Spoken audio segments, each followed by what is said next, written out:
కాంగ్రెస్ ప్రభుత్వం అధికారంలోకి వచ్చినాక రేవంత్ రెడ్డి వాడుతున్న భాషలో 10% కూడా లేకుండానే ఆయన భాషల్లోనే ఆయన చేస్తున్నటువంటి తప్పుల్ని విమర్శిస్తూ వస్తున్నందుకు నాపైన అక్రమ కేసులు పెట్టి ఎన్నో పోలీస్ స్టేషన్లో నా మీద కేసులు నమోదు చేశారు. అయినా కూడా నేను ఎక్కడ బాధపడలే. కానీ నిన్న దామోదర రాజనరసింహ గారు అధికారంలో ఉండి మంత్రిగా ఉండి ప్రభుత్వాన్ని అడ్డం పెట్టుకొని తన అనుచరులతోటి ఒక దళిత బిడ్డతోటి నా మీద అక్రమ కేసు పెట్టించినటువంటి నిజంగా ఇది దారుణమైనటువంటి కార్యక్రమంగా నేను భావిస్తున్నా. ఈ దేశంలో బీసీలు ఓసీలు పుట్టకూడదా ఉండకూడదా? ఆకుల శ్రీనివాసరెడ్డి పలానా ఇంట్లోనే పుట్టాలని నేనేమైనా అనుకుంటే పుడతానా? ఓ బీసీ కడుపులో పుడితే నేరమా? ఓ ఓసీ కడుపులో పుడితే ఈ దేశంలో ఉండద్దా? బీసీ కడుపులో పుట్టిన పాపానికి నా మీద ఎస్సీ కేసు పెట్టడం ఎంతవరకు న్యాయం అని అడుగుతున్నా. కాంగ్రెస్ ప్రభుత్వము దళితుల్ని అయితే ఓటు బ్యాంక్ లెక్క, లేదంటే ప్రశ్నిస్తున్న వాళ్ళపైన, ప్రతిపక్షాలపైన ఇట్లాంటి అక్రమ కేసులు, తప్పుడు కేసులు పెట్టిస్తూ భయపట్టించడానికి, బ్లాక్మెయిల్ చేయడానికి తప్ప దళితుల్ని కాపాడాలని చెప్పేసి కాంగ్రెస్ ప్రభుత్వానికి లేదు. నిజంగా నేను ఇలా దామోదర రాజనరసింహ అని అడుగుతున్నా. నిజంగా మీకు చిత్తశుద్ధి ఉంటే, దళితుల మీద ప్రేమ ఉంటే కేసీఆర్ ఇచ్చినట్టు దళిత బంధు మీరు ఇవ్వగలరా? మీ అధినాయకత్వంతో 10 లక్షలు కాదు ఇంకో 2 లక్షలు కల్పిస్తాన్నారు కదా, 12 లక్షల రూపాయలు దళిత బంధు ఇయ్యమని చెప్పేసి రేవంత్ రెడ్డి ఇంటికాడ కూసునే దమ్ము మీకుంటే మీ దమ్ము చూపిది. మిమ్మల్ని ఏమనకుండానే దామన్న అంటే నాకు అపార గౌరవం.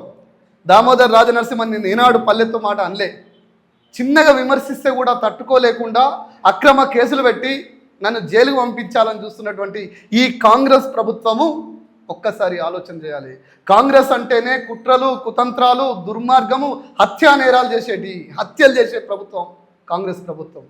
గత కొద్ది రోజులుగా నా మీద దాడులు చేయడానికి ఈ కాంగ్రెస్ ప్రభుత్వము అన్ని కుట్రలు చేస్తుంది. నా ఆఫీస్ మీద రిక్కీలు నిర్వహిస్తుంది. పోలీసుల్ని రౌడీల లెక్క నా ఆఫీస్ మీద తోలుతుంది. మహిళా జర్నలిస్టుల మీద అక్రమ కేసులు పెట్టిర్రు. ప్రశ్నిస్తున్న జర్నలిస్టుల మీద దాడులు చేసిర్రు. కాంగ్రెస్ ప్రభుత్వంలో ప్రశ్నిస్తే నేరమా? కాంగ్రెస్ ప్రభుత్వాన్ని ప్రశ్నిస్తే దళితులను అడ్డం పెట్టుకొని అక్రమ కేసులు పెట్టిస్తారా? ఇదే నా కాంగ్రెస్ ప్రభుత్వం చెప్పాల్సినటువంటి అవసరం ఉంది. రేవంత్ రెడ్డి గారు, రాహుల్ గాంధీ గారు తెల్లారు లేస్తే పెద్ద మాటలు మాట్లాడిన మీరు, దళితుల మీద ప్రేమ చూపిస్తున్నటువంటి మీరు దళితుల్ని ఓటు బ్యాంకుగానే మార్చుకుంటారు. మీరు నిజంగా దళితుల మీద ప్రేమ ఉంటే రేపటి నుంచి దళిత బంధు 10 లక్షలకు 2 లక్షలు కలిపి 12 లక్షల రూపాయలు రేపటి నుంచి ఇవ్వగలరా? దళితుల మీద ప్రేమ ఉన్నది నిరూపించుకోగలరా?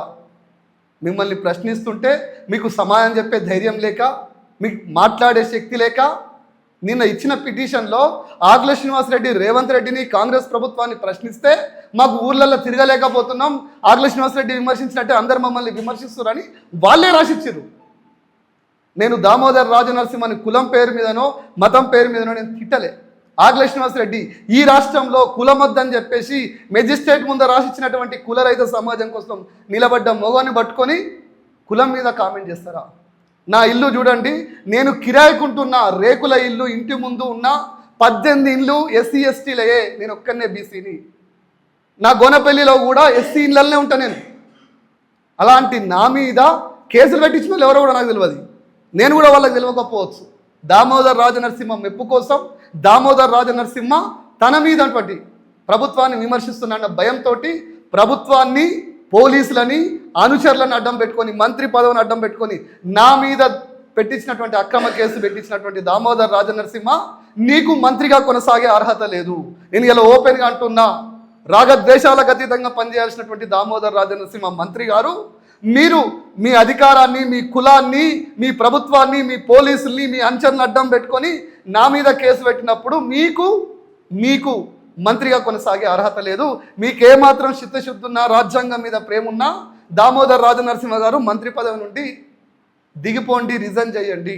లేదంటే ఇట్లా అక్రమ కేసులు పెట్టించిన వాళ్ళను నిన్న మిత్రులారా కొంతమంది చెప్తారు, వాళ్ళ కాంగ్రెస్ పార్టీలో ఉన్న వాళ్ళు చెప్తారు, అన్నా జాగ్రత్త, ఇది గతంలో ఉన్నటువంటి బీఆర్ఎస్ ప్రభుత్వం కాదు, ఇది కాంగ్రెస్ ప్రభుత్వము, ప్రశ్నిస్తున్న వాళ్ళని చంపుతారట, నీ మీద దాడులు చేస్తారట, నీ మీద అక్రమ కేసులు పెట్టిస్తారట అని చెప్పేసి కాంగ్రెస్ పార్టీకి సంబంధించిన వాళ్ళు కొంతమంది నాకు చెప్తుంటే బాధ అనిపిస్తుంది.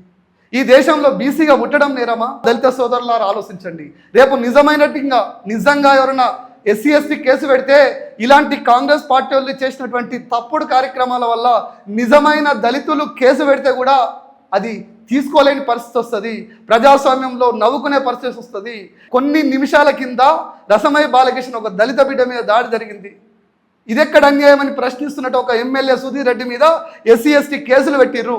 ప్రశ్నిస్తున్న మీద వాళ్ళ మీద కేసులు పెట్టడం, ప్రశ్నిస్తున్న వాళ్ళ మీద దాడులు చేయడం, ఇదెక్కడి ప్రజాస్వామ్యం? చాతగాక చేవలేక సాగు కార్యక్రమాలు ఎత్తుకున్న రేవంత్ రెడ్డి నేను సూటిగా అడుగుతున్నా, నీకు దమ్ము ధైర్యం ఉంటే నేను ప్రశ్నించే ప్రశ్నలకి సమాధానం చెప్పాలి, కానీ రౌడీలను గూండాలను మెయింటైన్ చేయడం కోసం పైసలు ఇస్తూ ఓపెన్గా కార్యకర్తలకు లక్షలు ఇస్తా అని చెప్పి నాలాంటి వాళ్ళ మీద దాడులు చేయమని పూజగొల్పే నీచమైన సంస్కృతి నుంచి బయటకు రా రేవంత్ రెడ్డి. నువ్వు ఇలా రాష్ట్ర ముఖ్యమంత్రివి, రాగద్వేషాలకు అతీతంగా పనిచేయాలి, కానీ నువ్వేం చేస్తున్నావు, నీ మంత్రివర్గం ఏం చేస్తుందో ఒక్కసారి ఆలోచన చేయండి. ముఖ్యంగా నిన్న బీసీ పేరుతోటి పాలాభిషేకం చేసినప్పుడు పూజల హరికృష్ణ గారు నీ పాలాభిషేకం చేసినప్పుడు market committee chairman Gudur Seenu BC కాదా, ఆయన ఎందుకు రాలే? గతంలో హరీష్ రావు మీద పోటీ చేసినటువంటి శ్రీనివాస్ గౌడ్ దాదాపు 15,000 ఓట్లు వచ్చినాయి కాంగ్రెస్ ఉద్యమ సమయంలో, ఆయన బీసీ కాదా, ఆ పాలాభిషేకంలో ఎందుకు రాలే? ముఖ్యంగా మీసం నాగరాజు, గూడూరు సీను, తాడూరు సీను, వంగరి నాగరాజు, కార్మిక నేత అయినటువంటి దరిపల్లి చంద్రము, వీళ్ళందరూ బీసీలు, కాంగ్రెస్ జెండా మోషనర్లు. వీళ్ళు నువ్వు బీసీ మీటింగ్ పెడితే ఎందుకు రాలే? ఫస్ట్ నువ్వు సైక్యత తెచ్చుకో, నువ్వు నాయకునివి, ఇన్ఛార్జిగా ఉన్నావు, అందరినీ కలుపుకొని పోయేటట్టు చూడు. దామోదర్ రాజనరసింహనో మైనంపల్లి హనుమంతరావో రేవంత్ రెడ్డి చెప్తే అక్రమ కేసులు పెట్టమని పురిగొల్పకు. ఆ కేసులు పెట్టేటోళ్ళు కూడా ఆ పోయి ఫోటో దిగిన వాళ్ళు కూడా నాకు ఫోన్ చేసిర్రు, ఆడియో రికార్డులు కూడా ఉన్నాయి, మాకు ఇష్టం లేదు, తప్పని పరిస్థితులు పోవాల్సి వచ్చింది అని చెప్పేసి. ఇట్లా దుర్మార్గంగా, ఇంత ఉన్మాదంగా, ఇంత దారుణంగా అక్రమంగా కేసులు పెట్టే ప్రయత్నం చేయొద్దు. కాంగ్రెస్ అంటేనే కుట్రలు, కుతంత్రాలు, హత్యా రాజకీయాలు, అక్రమ కేసులనే బ్రాండ్ నుంచి బయటకు రమ్మని చెప్పేసి కోరుతున్నా. అయ్యా దామోదర్ రాజనరసింహ గారు, రేవంత్ రెడ్డి గారు, ఒక్క TS24 న్యూస్, ఒక్క TS24 న్యూస్ తెలుగు, ఒక్క సైన్ టీవీలో కనిపిస్తేనే మీకు ఆల్రెడీ చెమటలు పడుతున్నాయి, మీకు భయం అవుతుంది. మళ్ళీ నన్ను నా మీడియా హౌస్ నుంచి బయటకు రప్పించి ఇన్ని ఛానళ్ళ ముందు రెగ్యులర్గా ప్రెస్ మీట్లు పెట్టుకునే పరిస్థితి తెచ్చుకోకుర్రి. నేను కనుక రెగ్యులర్గా మీలాగే దిగజారి ప్రెస్ మీట్లు పెడితే, మీలాగే మాట్లాడితే కాంగ్రెస్ పార్టీ వాళ్ళు రోడ్డు మీద కూడా తిరగరన్న సంగతి గుర్తుపెట్టుకోండి.